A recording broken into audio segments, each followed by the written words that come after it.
Okay, so you're thinking about how to organize life less with this and more with this, and I'm here to give you 25 very practical tips on how to do that better. We're starting with 12 about the methods, 8 about the materials, and 5 on the mindset. Let's get started. Okay, these are 12 very specific ways to bullet journal smarter. 1. Split your pages vertically. This will not only cut down on the number of pages and journals you'll go through, but it'll also encourage you to write more concisely, especially compared to if you split it horizontally. 2. Keep some pages messy. These are referred to as your inbox, your daily log, your stream of consciousness, whatever you call it. The only thing that matters on these pages is that your thoughts are captured on paper. 3. Keep some pages clean. These are your summaries, your index, your reflections, your overviews. It's where you're defining insights or trends from those messy ones, and you're keeping them separate so you don't have to constantly sift through the messiness to get to those golden nuggets of truth. 4. Create that summary regularly. It could be at the end of every month, every quarter, after every year. You just don't want to let all that messiness build up too much. 5. Reserve some space for creativity. One of the biggest pros of using a journal is that it's freeform. You can create whatever you want from it. So just sticking to notes or lists or summaries would be a shame when you could do diagrams, you could do drawings, you could just do silly doodles. Give yourself some space to do that if you want. However, 6, don't mix the persistent creativity stuff with the dailies. If it's self-contained and needs a lot of space and will be relevant in the future, and it's creative, don't mix it with the messy dailies or the inbox, because it gets really hard to switch mental gears between the two if the pages are right next to each other. Instead, use the Mullet method. You got the dailies in the front. This is organized, business as usual. You got the party in the back. This is creativity, drawings, charts, doodles, flow diagrams, whatever. They're already separated naturally by doing that, by working front in for the dailies and backwards in for the creativity, and they'll meet in the middle eventually, but the pro is you don't have to pre-allocate that stuff. 8, use different handwriting styles for organization. I don't recommend getting a lot of pens and markers and tapes and things to organize your setups, because it just takes a lot of time and makes it harder to do it. But you can still get a lot of that organization by doing this. Your heading for the page is always at the top left. That's like a H1.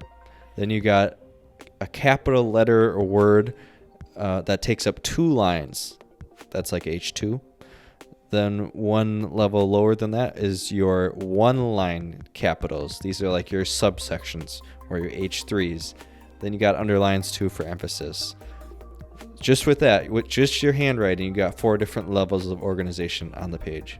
9, actually use the signifiers. So we have asterisks for something that's important, the circle for an event, the dot for to do that you cross once when it's in progress and you exit out when it's done, the dash for the note.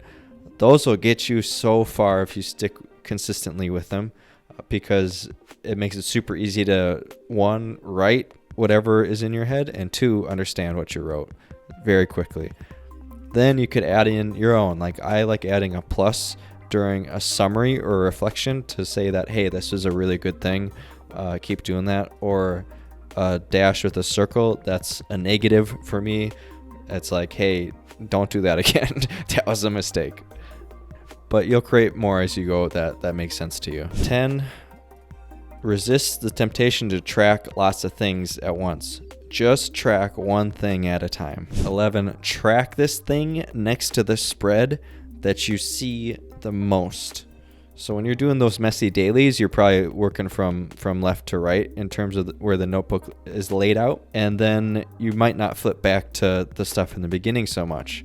But maybe there is a spread where you're constantly flipping back or forward to, like, for example, a calendar, because you always want to see what happened in the past, what's coming up in the future.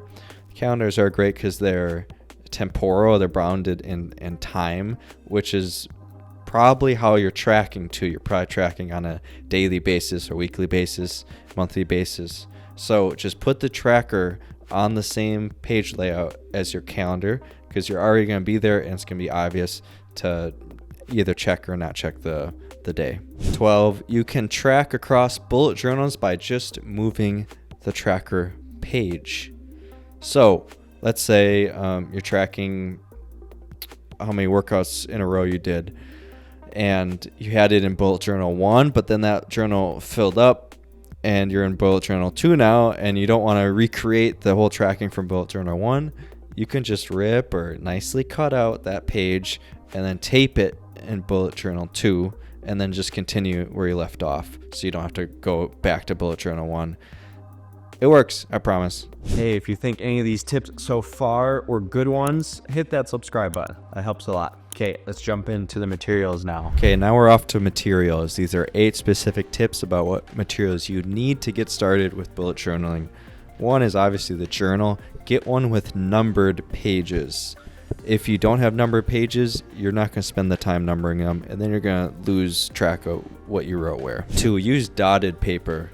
This makes it easier to stay organized without the visual noise that you get from horizontal lines or grids. It also helps you section out different parts of the page while making your handwriting more legible.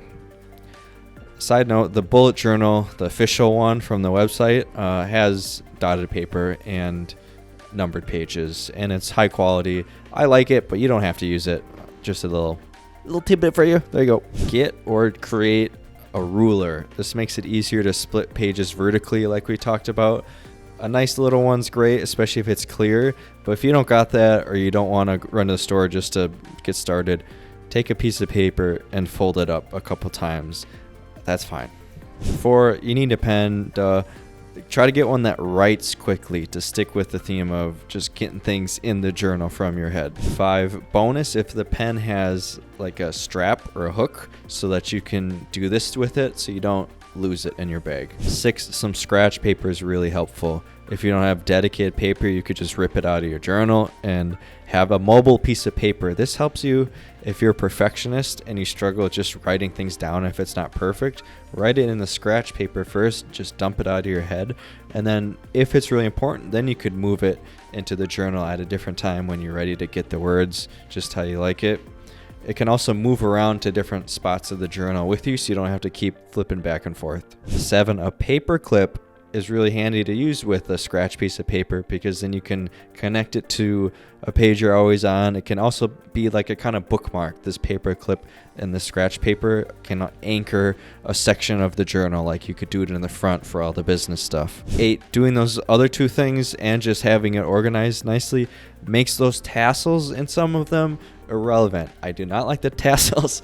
Cut them or ignore them. The official bullet journal comes with 3. I think the overhead of pressuring yourself to have it 3 different sections in your journal is just not worth it. They get in the way. They make it harder to actually see where you're at. If you organize it well enough, you won't need that, especially if you keep the business in the front. You can just flip to the front and know that it's somewhere around here and find it, and vice versa for the back and the creative stuff. I don't like it. Don't do it.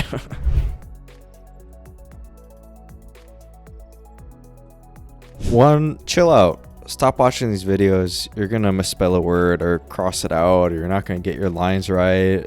Don't be a perfectionist. Come on now. 2, you don't need to follow their framework. I'm talking about PKM. I'm talking about bullet journal method. I'm talking about getting things done, GTD. I'm talking about second brain. I'm talking about the Franken something method. You need to understand the materials so you can create your own tools. My software engineers know that I'm talking about the equivalent of data structures. The data structures are how you structure the data so that you can create your own algorithms. Or maybe if you're into writing, this is grammar. This is the nouns, the verbs, adverbs, so you can write your own stories. When it comes to productivity, you just gotta understand tasks, notes, and events, and then how to combine these together. You put a bunch of tasks together, that's a project. You put a bunch of notes together, that's a narrative. You put a bunch of events together, that's a schedule. If you can just get clear on those things, you can get really far, and then you can create your own framework and understand how to mix and match between the 2. 3, get clear on what problem you're actually solving here. We probably should have talked about this earlier.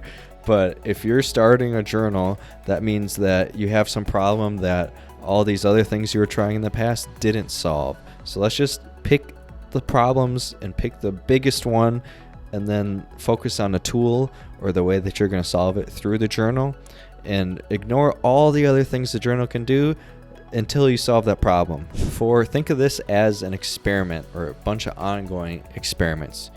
Learn some technique, get excited, then spend 2 weeks just working on this technique that you learned, or this framework, or this tool, or this material, whether it's a calendar, whether it's a different way to set up a page, whether it's project management across a bunch of pages and journals, and then just tweak it, see how it went, and then try another experiment for the next 2 weeks. Finally, reflection is the most important thing about all of this. It's not about just capturing your thoughts. It's not about just getting things done. It's not about just staying on top of things. Those are nice, but the main thing that the journal can help you do is orient your life in the right direction. If you were going 5 degrees to the left, and then you're journaling and you can take a step back and look at it and being like, oh, I'm oriented too far to the left. Let me just shift up some things a little bit, add some trackers, do some different routines, whatever, shift to the right. Now I'm going straight up north where I want to go.